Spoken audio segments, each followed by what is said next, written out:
السلام، كنتمنى ان شاء الله تكوني بخير وبصحة مزيانة. اليوم غادي نشارك معك نصائح وغادي نهضر ليك على الحوايج اللي خصك ديرهم في هذه الفترة ديال المراهقة. درت اخطاء ما بغيتكش نتيا طيحي فيهم بحالي.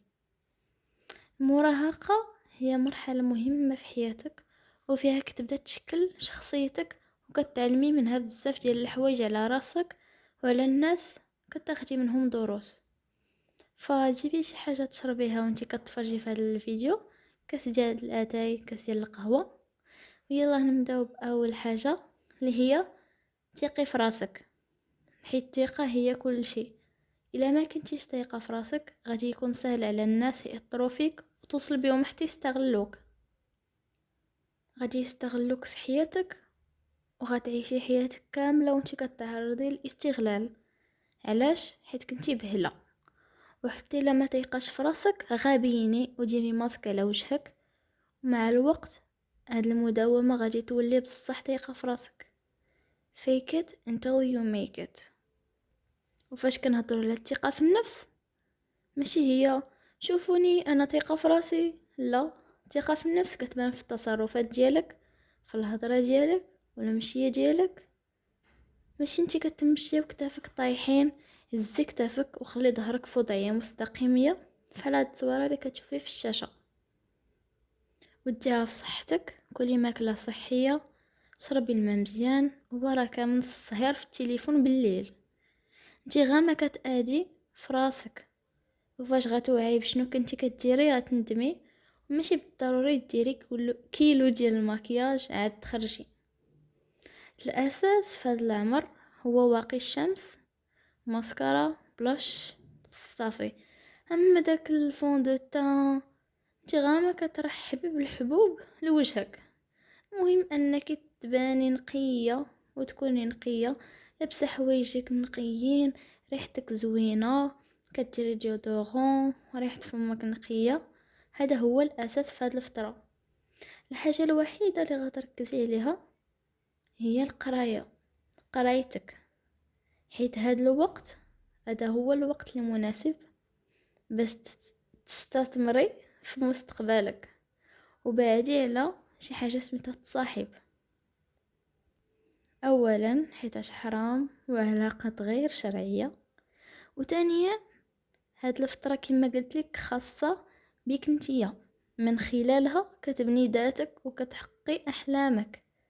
حيت في هاد العمر الهرمونات كتأثر على المشاعر، وشي مرات الواحد كيحس بالعاطفة غير من حيت كتشوفي صحاباتك واللي دايرين بيك مصاحبين، تنتي كتبغي ديري نفس الحاجة وانتي قبية. هذه هي اخيب قرار تقدري تاخديه وتجربيه، حيت من غير انه حرام كتولي بيزاغ. تخيلي معي كتكوني غاديه في الكوليج ولا في الليسي، حتى كتسمعي شوف هذيك فلانه هي الاكس ديال هذا، هذه هي الاكس ديال فلان. واش هادشي ما كيجيكش بيزاغ؟ كيوليو عندك سوابق كما قلت لك.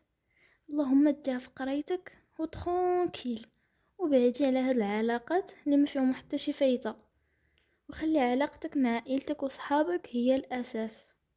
العائلة والصحبة الزوينة هما اللي غادي يبقاو معاك ديما حياتك كاملة. أما دوك العلاقات في هاد السن غالبا ما كيدوموش.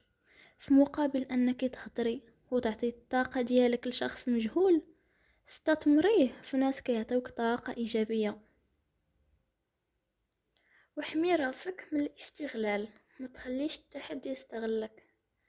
إلا حسيتي براسك في علاقة اللي راكي فيها كترهقك وكتضرك نفسيا، خاصك تخرجي، موف اوت، موزي في اسرع وقت ممكن. وما تربطيش للسعادة ديالك بالناس، كوني متصالحة مع راسك ومكتافية به. وكي عندك الناس في حياتك كما عندك، مهم هانية مع راسك، وعندك راسك وما تخسريش على قبلهم. بما اننا هضرنا على العلاقات، غنهضروا على اهم علاقه اللي خاصك تكون عندك في حياتك وفي هذه الفتره، مهم حياتك كامله، اللي هي علاقتك مع الله، علاقتك مع الخالق. حيث هي اللي غادي تعطيك الطاقة والقوة والراحة النفسية والتوازن في كل شيء.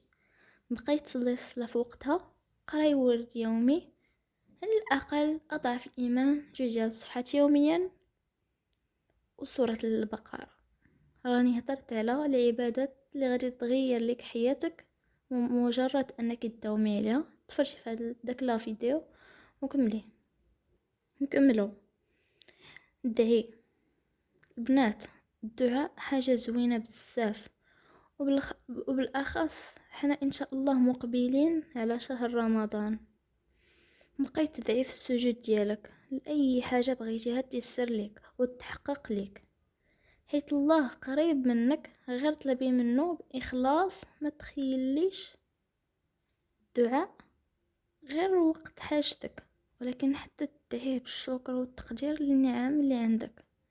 كتشوفيه كتسمعيه قاعد النعم، شكري عليها وبقيت تستغفري الله. كلنا كنغلطوا، ولكن الله رحيم.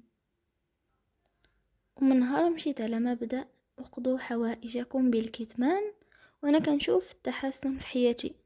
ما عمرك ما تخرجي من فمك حاجه مخططه ليها وانتي مازال ما حققتيها ولا درتيها، حتى تكمليها وتوصلي للنتيجه عاد تقوليها. هادشي عنده اسباب، من بينها الحسد والعين، حيتاش ماشي كلشي كيبغي اللي داير بيك كيبغي يسمع ليك كيبغيك ولا كيتمنى لك الخير. الناس كما عندهم طاقة إيجابية عندهم طاقة سلبية، وهاد الطاقة السلبية كيقدروا يحسدوك بلا ما يحسوا. وحتى ملي كتبداي تهضري بزاف على شي هدف باغية توصلي ليه، العقل ديالك كيحس بحال راك حققتيه، وبالتالي التطبيق ديالو كيجيك صعيب وكيقل. داكشي علاش تعلمي تسدي فمك. المهم ديري المجهود ديالك وثقي بالله. وحاجه مهمه، تعلمي تكوني انانيه وتقولي لا. ماشي ضروري ترضي الجميع وتنسي راسك، ودربي راسك على الرفض بطريقه مؤدبه. المهم تكوني واضحه في كلامك. فاش شي واحد مثلا كيعرض عليك تخرجي معاه وانتي تابعك جبل ديال التمارين وجبل ديال الحفاظه، قولي لا بطريقه محترمه. بحال اسمح ليا ما نقدرش نخرج اليوم، ما عنديش الوقت، مره اخرى ان شاء الله. كوني مجبده وما تشرحيش بزاف. كاين اللي غادي يقول لك ويقنعوك بالراي ديالك، ولكن الا كنتي قلتيها بقاي ثابته على قرارك. وتذكري باللي ارضاء الناس مهما درتي معاهم ما عمرهم ما غادي تفكروا الحوايج الزوينين اللي فيك وشحال دوزتي معاهم. داكشي علاش ربحي راسك ورضي ذاتك هي الاولى. بما اننا قلنا في هذه الفتره كتبني فيها شخصيتك، تعلمي مهارات.